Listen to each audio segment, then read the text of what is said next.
Harga iPhone di Amerika 12 juta. Tapi sedangkan harga iPhone di Indonesia 18 juta. Kenapa bisa beda 6 juta? Dan ini jawabannya bukan karena pajak, tapi karena... Halo, selamat datang di channel Steven Julian atau Steven Julian TTR, This Times Report, yang dimana gue bakal ngebedah sistem supply chain di dalam setiap bisnis-bisnis yang ada di dunia ini. Penasaran? Langsung aja cek video berikut ini. Karena ternyata jawabannya adalah di supply chain, dan di sini gue bakal membedah kenapa di Indonesia selalu jauh lebih mahal dibanding negara tetangga. Vendor kayak Apple bisa jual 10 juta unit di AS dan di Indonesia hanya 500.000 unit. Ya, pertama jawabannya ada di skala ekonomi dan kita bisa ngebedah ini.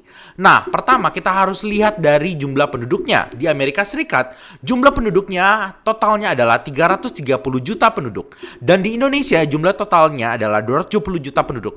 Tapi daya beli di Amerika bisa 5 kali lebih besar daripada di Indonesia. Makin banyak volume, berarti harga per unit bakal turun drastis. 300.000 km jalan tol, 50 pelabuhan besar, sistem distribusi super efisien. Kedua, kita bisa lihat dari infrastruktur logistiknya yang Amerika punya, sedangkan di Indonesia masih banyak jalan rusak, pelabuhan terbatas, biaya logistik naik 2-3 kali lipat.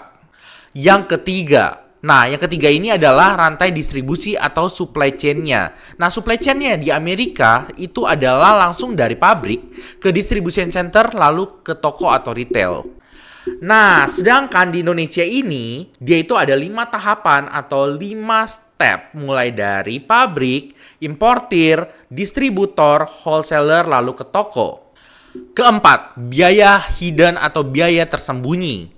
Biaya masuk ada 10-30%, PPN 11%, biaya pengurusan 5-10%, resiko kurs 3-5%.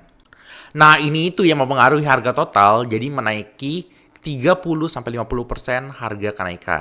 Jadi harga iPhone yang tadinya udah harganya cuma $800 di Amerika yang bisa kita temuin, di Indonesia ini setelah lewat supply chain sistemnya di Indonesia, harganya jadi segini. Nah, yang tadi harganya iPhone cuma $800, sekarang bisa ditambahin nih pajak masuk ke Indonesianya 35%. Pajak logistik 20%, seperti misalnya tracking transportasi, lalu ke distribusi, lalu ke warehousing, lalu juga ke retail. Nah, nanti dari retail itu dia markup nih harganya 15% lagi, sehingga harganya jatuh-jatuhnya bisa ke $1.360 atau 21 juta aja di Indonesia. Ini bukan karena Amerika negara kaya atau Amerika melakukan subsidi besar-besaran ya, tapi karena supply chain di Indonesia masih terbatas. Nah, jadi kalian jangan penasaran lagi nih, karena emang supply chain di Amerika itu lebih efisien.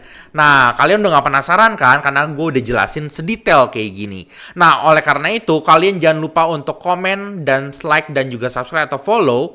Nah, komen juga entah kalian punya experience apa, atau kalian pengen gue bahas apa lagi nih nanti di next videonya. Oke, kalau kayak gitu, gue sampai jumpa di sini aja. Gue pamit dan undur diri. Thank you. Salam dari Steven Julian, TTR Time This Report.